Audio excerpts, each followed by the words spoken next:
A man in Las Vegas took revenge on the judge who sentenced him. When the judge was announcing his sentence to the court, he got up from his seat, leaped across the room, and lunged at her in her judge's chair. He was so angry at the sentencing that he thought was unjust that he wanted to leap out and take revenge on her. Psalm 9. Proclaim among the nations what the Lord has done. For he who avenges blood remembers. He does not ignore the cry of the afflicted.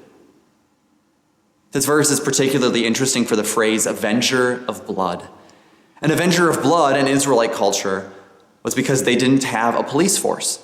They had no organized way to take revenge or to do justice for a murder. So if your brother was killed, you had the right to go and track down the murderer and kill him or her. And then in this verse, God is called the Avenger of Blood. Because God defends us. Not in uncontained rage like someone leaping across at a sentencing hearing, but he does defend us from our enemies, from sin, death, and the devil.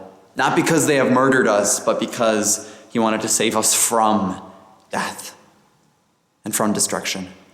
Jesus is, in a way, our avenger.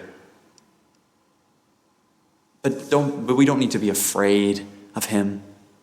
Instead, we can proclaim to the nations what the Lord has done, because he remembers, and he cares, and he loves.